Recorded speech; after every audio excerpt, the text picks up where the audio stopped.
সংখ্যান অধ্যায়ে যতটুকু তোমার লেখচিত্রের জন্য দরকার হয় সব ইনফরমেশন আজকে শেষ করব, ঠিক আছে? করছি। প্রথমে তোমার এই জায়গায় দেওয়া আছে তোমার খ নম্বরের সমস্যা ছিল, তাই খ নাম্বার থেকে শুরু করছি, ঠিক আছে? দেখো এখানে তোমার x - 1/x √3 দেওয়া আছে। হ্যাঁ, তোমাকে প্রমাণ করতে বলছে, লেফট সাইডে দেওয়া আছে তোমার 23 × x² + 1/x² 5 × x4 + 1/x4। এটা খুবই সহজ একটা ইকুয়েশন। আমরা কি এই সূত্র পড়ছি না? সবার মনে আছে? a + b² = a² + 2ab + b²। এই সূত্র পড়ছি না? আবার আমরা এই সূত্র পড়ছি না যে তোমার a - b² = a² - 2ab + b²। এই সূত্রগুলো পড়ছি। তুমি এখন এখানে একটু চিন্তা করো তো, যদি আমি এই জায়গায় এইটুকু মান ওই পারে নিয়ে যাই, এই যে -2ab, এটা যদি এই পারে নিয়ে যাই তাহলে এমন হয় না a - b² + 2ab = a² + b²। এটা লেখা যায়? এটা কিন্তু লেখা যায়, ঠিক আছে? এখন আমরা এই সূত্রগুলাই x * 1/x অনুসারে আমরা বসাবো, দেখো, ঠিক আছে? এখন যদি আমি ওইভাবে বসাতে চাই তাহলে আমাকে কি করতে হবে বলো তো? দেখো তো, এই জায়গায় যদি আমি এমন করি যে x - 1/x এইটার উপরে যদি আমি স্কয়ার করি তাহলে কি হয়? এটা কি a - b²। তাহলে আমি এখানে কি লিখতে পারবো বলো তো? যে a² + 1/a² মাইনাস কি লিখবো আমি? -2ab। এই যে এটা লিখতে পারবো না?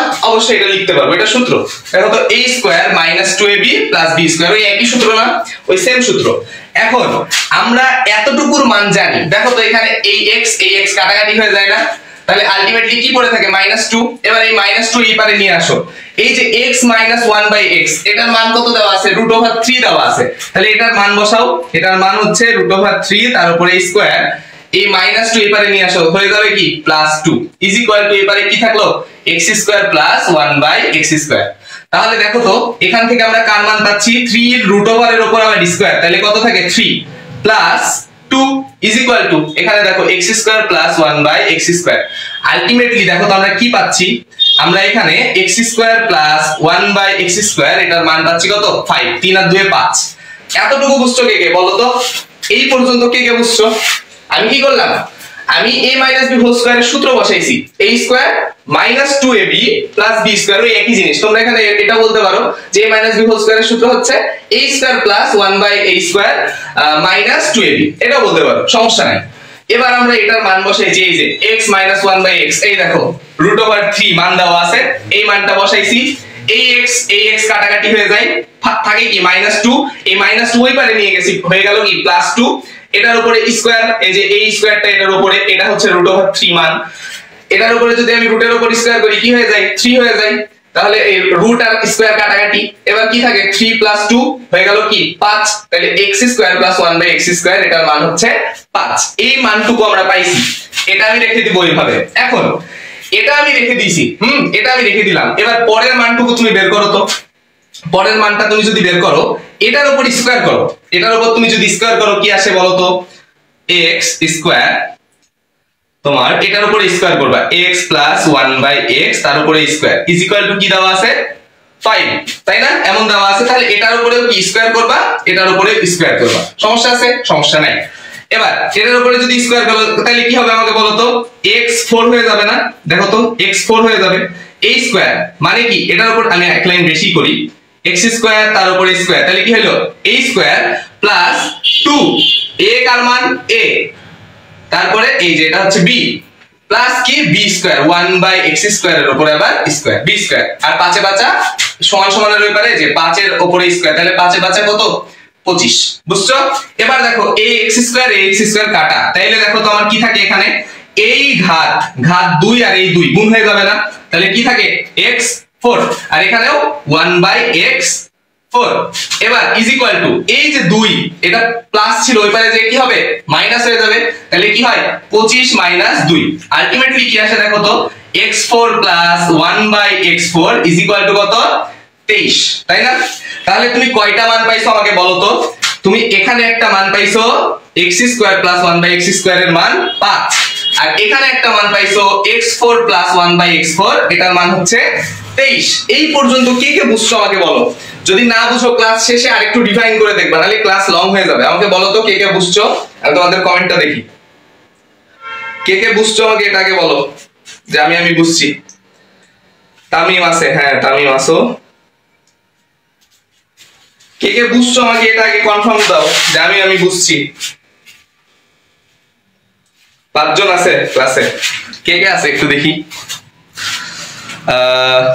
আমার বন্ধুরা ক্লাস দেখছে। এই রুকাইয়া আসছে, তো রুকাইয়া আসছে, আমার 3 বন্ধু ক্লাস দেখছে, ইস্তিয়াক, কারিম আর রোজ। রোজ তোমার পড়াশোনা নাই, তুমি ক্লাস দেখছো মানে বন্ধু। শিশিরও তো আছে। মামা কি খবর? হ্যাঁ মাহিম বুঝছে, তামিম বুঝছে, শাবাশ। এই তো এবার বোর্ডে জায়গা নাই বুঝছো, এই মানটুকু আমরা উপরে লিখে ফেলি, উপরের গুলা মিশাই দিলাম। তোমরা একটা স্ক্রিনশট নাও, ফার্স্ট একটা স্ক্রিনশট নাও। এতটুকু নিছো? ফার্স্ট একটা স্ক্রিনশট নাও তো। এই যে রুকাইয়া বুঝছে, অনেক ধন্যবাদ। তোমাদের সবাইকে একটা মিষ্টি দেওয়া হলো। হয়েছে? স্ক্রিনশট নাও হয়েছে? এবার আমি মিশাই দিলাম। হ্যাঁ এই উপরের লাইনটা মিশাই দিলাম। দেখো আমার লাগবে কোনটা কোনটা বলো তো। আমার লাগবে এই যে x² প্লাস 1/x², এটার মান 5 পাইছি। এই যে আরেকটা কি পাইছি, x4 প্লাস 1/x4, এটার মান পাইছি 23। ঠিক আছে, এখন এই দুইটা মান নিয়ে আমার কাজ, আমি এগুলা মিশাই দিলাম স্ক্রিনশট যেহেতু নিছো। ঠিক আছে, দেখো আমার লেফট সাইডে এটা দেওয়া আছে, রাইট সাইডে এটা দেওয়া আছে। তাহলে লেফট সাইড ফার্স্টে করবা। লেফট সাইডে কি দেওয়া আছে, 23 * x² প্লাস 1/x², তাই না? তাহলে 23 এটার সাথে এটার মান কত, 5, গুণ করো। তাহলে 3 এ 5 15, 5 হাতে থাকে 5, 5 দুগুণে 10 আর 1 এ 11, 115। এবার রাইট সাইড করো। রাইট সাইডে কি দেওয়া আছে বলো তো, 5x4 প্লাস 1/x4, তাই না? এখানে 5 এর মতো x4 প্লাস 1/x4, এটার মান কত দেওয়া আছে, 23 না? 23 গুণ করো, এটাও 115। দেখো তো আমাদের left side is equal to right side আসছে কিনা। যদি আসে, প্রমাণ করতে বলছে, তাহলে বড় করে লিখবা প্রমাণিত বা প্রুভড। ঠিক আছে, বড় করে না লিখলে মার্ক দিবে না। বুঝছো?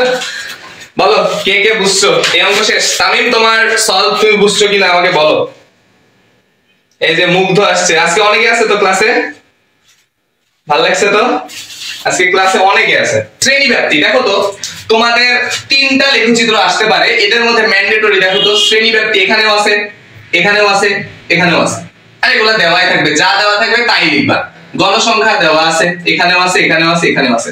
তার মানে আয়তলেখ তৈরি করার জন্য তোমার শ্রেণী ব্যাপ্তি লাগবে।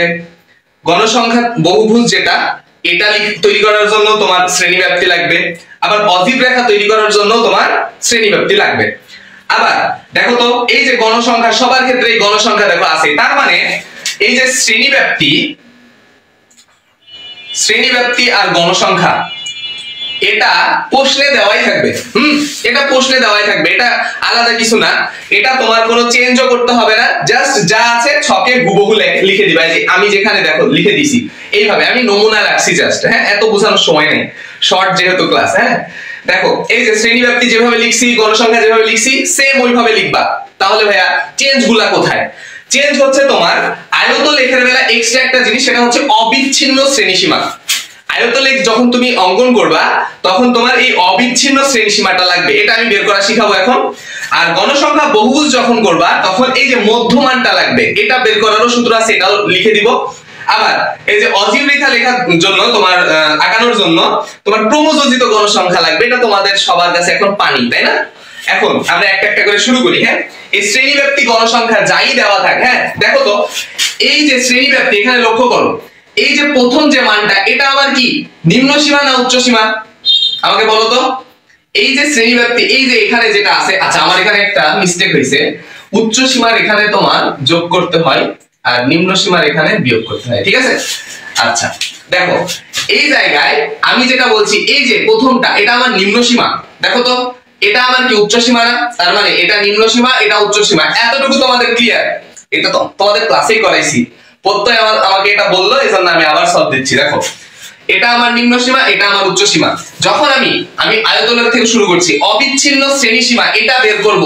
যখন অবিচ্ছিন্ন শ্রেণী সীমা বের করব, তখন উচ্চ সীমা যেটা ওটার সাথে 0.5 যোগ করবা, আর নিম্ন সীমা যেটা ওটার সাথে 0.5 বিয়োগ করবা। দেখো এখানে আমি এটা দেখে করি। হ্যাঁ দেখো 40 থেকে কত 45 পর্যন্ত আমার শ্রেণী ব্যাপ্তি দেওয়া আছে। এটা আমার কি নিম্ন সীমা, আর এটা উচ্চ সীমা। এই নিম্ন সীমার সাথে কত 0.5 এটা বিয়োগ করব। তাহলে বিয়োগ করলে কত আসে বলো তো? এটা বিয়োগ করো, তাহলে কত আসবে? 39.5 এত আসে না? আর এই 45 এর সাথে প্লাস 0.5 এটা করব, তাহলে কত আসে বলো তো? তাহলে আসে 45.5। তাহলে এই হচ্ছে আমার এই যেটা আমি পাইলাম, এটা আমার কি বলতো? অবিচ্ছিন্ন শ্রেণী সীমা।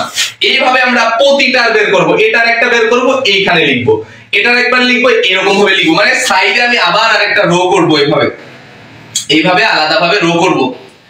এইভাবে রো করলাম, এখানে কি লিখলাম? অবিচ্ছিন্ন শ্রেণী সীমা। ঠিক আছে, অবিচ্ছিন্ন শ্রেণী সীমা লেখার পর এই যে মানটা, এই মানটা এখানে আমি লিখবো 39.5 থেকে কত 45.5।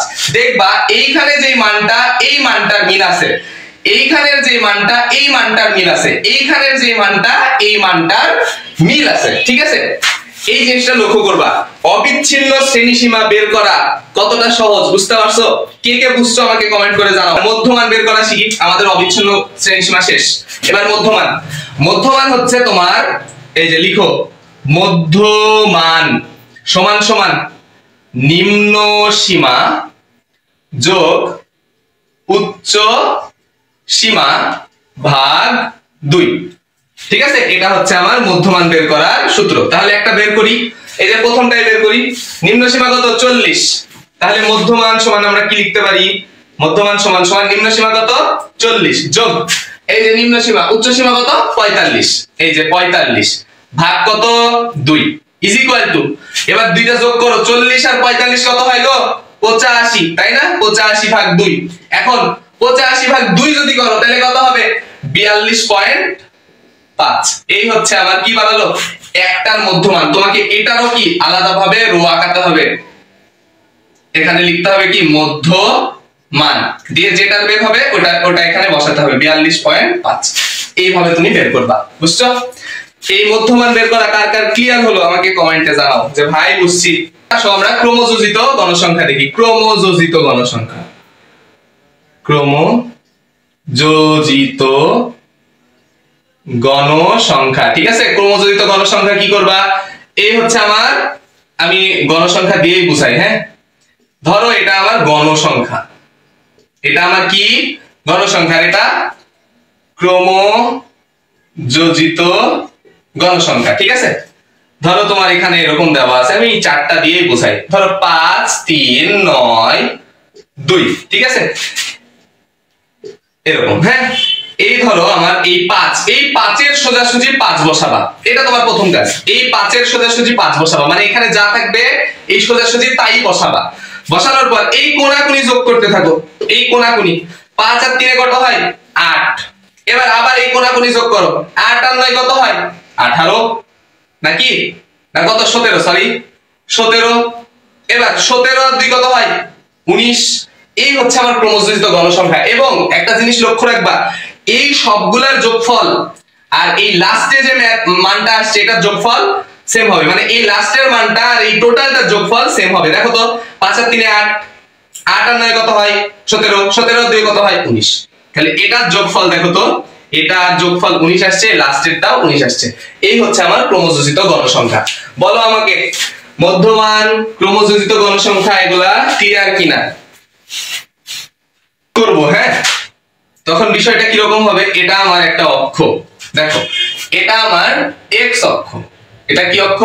এক্স অক্ষ। এই এক্স অক্ষের এটা হচ্ছে পজিটিভ আর এটা হচ্ছে আমার নেগেটিভ। এইটা আমার ওয়াই অক্ষ। এটা কি অক্ষ? ওয়াই অক্ষ। এটা আমার ওয়াই অক্ষের পজিটিভ আর এটা হচ্ছে আমার ওয়াই অক্ষের নেগেটিভ। দেখো যত নিচে নামা যায়, দেখো বাম সাইড যত যাবা তত ঋণাত্মক, ডান সাইড সবসময় পজিটিভ। এবার যত নিচে নামে মানুষ, যত নিচে নামে তত কি হয়, ঋণাত্মক হয়, আর যত উপরে ওঠে পজিটিভ। ঠিক আছে, নিচে নেমে যাওয়া মানে কি একটা নেগেটিভ ইস্যু না, বুঝছো? এখন এই যে মাঝখানে যেটা আছে এটা হচ্ছে আমার মূল বিন্দু, বুঝছো? মাঝখানে যেটা আছে সেটা হচ্ছে আমার মূল বিন্দু। তাহলে নিচেরটা আমার নেগেটিভ y অক্ষ, উপরেরটা আমার পজিটিভ y অক্ষ, বাম সাইডেরটা আমার পজিটিভ x অক্ষ, ডান সাইডেরটা আমার পজিটিভ বাম সাইডেরটা আমার নেগেটিভ x অক্ষ, আর ডান সাইডেরটা আমার পজিটিভ x অক্ষ। বুঝছো? এতটুকু বুঝা গেলে খুবই ভালো। এখন যখন তুমি আঁকাবা, সেটা তোমার আয়তলেখ হোক, গণসংখ্যা বহুভুজ হোক, আর অজীব রেখা হোক, তোমাকে প্রথমে একটা এরকম ভাঙা ঘর দিতে হবে। ঠিক আছে, তোমাদের কি গ্রাফগুলা এরকম এরকম থাকে না, এরকম এরকম থাকে, আমি জাস্ট নমুনা দেখাই দিই। হ্যাঁ, এরকম তো থাকে তাই না, যে প্রতি 5 ঘর ঘর ঘর করে এরকম করে থাকে না, এরকম ভাবেই থাকে। তো ধরো এই যে প্রথম 5 ঘর, এটা তুমি একটা ভাঙা ঘরের মতো দিবা। ভাঙা ঘর অর্থ কি জানো, এর আগেও কিছু আছে। ঠিক আছে, এর আগেও কিছু আছে। আর তোমার একটা কথা লিখতে হবে, বলেছিলাম না যে প্রতি এক ঘরকে তোমার কি যে প্রতি x অক্ষ বরাবর এক ঘরকে 1 একক ধরে এবং y অক্ষ বরাবর 1 একক ধরে তোমার ছক কাগজে লিখে পাই, এই কথাটা ওখানে লিখে দিবা। হ্যাঁ, এবার তোমার এই জায়গায় অবিচ্ছিন্ন শ্রেণীসীমা, যদি তুমি আয়তলেখ আঁকাতে যাও তাহলে তোমাকে এই বরাবর কি লিখতে হবে, এই যে অবিচ্ছিন্ন শ্রেণীসীমা এই বরাবর লিখতে হবে, এই বরাবর অবিচ্ছিন্ন শ্রেণীসীমা। তার মানে এই যে 3 নাম্বার পয়েন্টে যা যা আছে এগুলা তুমি কোথায় লিখবা, এই বরাবর লিখবা। ঠিক আছে, কিন্তু ক্রমযোজিত গণসংখ্যা আবার এখানে লিখে দিও না। হ্যাঁ, এটা এখানে হবে না। তাহলে এই জায়গায় তুমি কি কি বসাতে পারবা, অবিচ্ছিন্ন শ্রেণীসীমা আর মধ্যমান এখানে লিখতে পারবা। ঠিক আছে, আয়তলেখের বেলা এই অবিচ্ছিন্ন শ্রেণীসীমা তুমি এই জায়গায় বসাবা, আর এই বরাবর তুমি লিখবা গণসংখ্যা। ঠিক আছে, এই বরাবর তুমি কি লিখবা, গণসংখ্যা, এই বরাবর কি লিখবা, অবিচ্ছিন্ন শ্রেণীসীমা। এবার এই যে তোমার গণসংখ্যা যা যা আছে তুমি এখানে জাস্ট বসাইতে থাকো, এই ঘর থেকে শুরু করবা, বসাইতে থাকো। ধরো এরকম তুমি বসাইছো, ম্যান্ডেটরি যা ইচ্ছা তাই। এবার তুমি আয়তলেখটা এইভাবে মিলাই দাও, এইভাবে মিলাই দাও। ঠিক আছে, এইভাবে মিলাই দাও, মিলাই দেওয়ার পর এইভাবে তুমি জাস্ট কভার করে দিবা, হয়ে যাবে তোমার আয়তলেখ। এবার তুমি যদি বহুভুজ আঁকাতে চাও, জাস্ট গণসংখ্যাটা ওইভাবে সেম ওয়েতে মান বসাবা। এবার আর আয়তলেখের মতন আয়ত করবা না, এবার এই পয়েন্ট থেকে শুরু করে এইভাবে জাস্ট বসাতে থাকবা। যেখানে ধরো তুমি এখানে বসাইছো, আমি এখানে বুঝে এখানে একটা বসাইছো, এখানে একটা, এখানে একটা, এখানে একটা, তাহলে এখান থেকে শুরু করে এটা মিলাবা, এটা মিলাবা, এটা মিলাবা, এটা মিলাবা, দিয়ে নিচে নামাই দিবা। এই হয়ে গেল তোমার গণসংখ্যা বহুভুজ। বুঝছো? বলতো ক্রমযোজিত গণসংখ্যা সারাক্ষণ কি এইভাবে কি বাড়তেই আছে না? ক্রমযোজিত গণসংখ্যা কি কমে? কখনো বাড়তেই থাকে না। এই জন্য আমার অজীব রেখাটা এটা বাড়তেই থাকবে, এটা কমার কোনো স্কোপ নাই। ঠিক আছে, অজীব রেখাটা বাড়তেই থাকবে, বাড়তেই থাকবে। ঠিক আছে, এইরকম ধরো এই যে অজীব রেখা, এটা এই ভাঙা ঘর থেকে শুরু করে এখানে একটা, এখানে একটা, এখানে একটা, এখানে একটা, এখানে একটা, এখানে একটা। এই যে ক্রিকেটের স্কোরবোর্ড, দেখো তো ক্রিকেটের রান কি কখনো কমে? শুনছো যে একটা ছক্কা মারেছে, ছক্কা মারাতে রানটা বাড়লো, একটা ফোর মারাতে রান কমে গেল, বা একটা হোয়াইট বল দেওয়াতে রান কমে গেল, এমন তো কি হয়েছে কখনো? দেখবা ক্রিকেটের স্কোরবোর্ডে ওইখানে তোমার সব সময় কি হয়, রানটা আস্তে আস্তে বাড়ে, ওখানে দেখবা এইরকম চিহ্ন আছে, আস্তে আস্তে বাড়ার একটা চিহ্ন আছে। ওই অজীব রেখাটাই এই রেখা মূলত, বুঝছো? তাই তুমি হচ্ছে প্রথমে বিন্দুগুলা বসাবা ক্রমযোজিত গণসংখ্যা দেখে, বসানোর পরে আর এই জায়গায় শ্রেণীব্যক্তি বসাবা। ঠিক আছে, ক্রমযোজিত গণসংখ্যা দেখে দেখে এভাবে বসাবা, দিয়ে জাস্ট একটার সাথে আরেকটা এভাবে যুক্ত করে দিবা, দিয়ে এখানে একটা এরকম চিহ্ন দিয়ে দিবা, হয়ে গেল তোমার কি ওটার নাম কি, সরি, অজীব রেখা। ঠিক আছে, এই পর্যন্ত ক্লিয়ার? বলো আমাকে যে ক্লিয়ার। দেখি আজকে সলভ ক্লাস কেমন লাগলো বলো।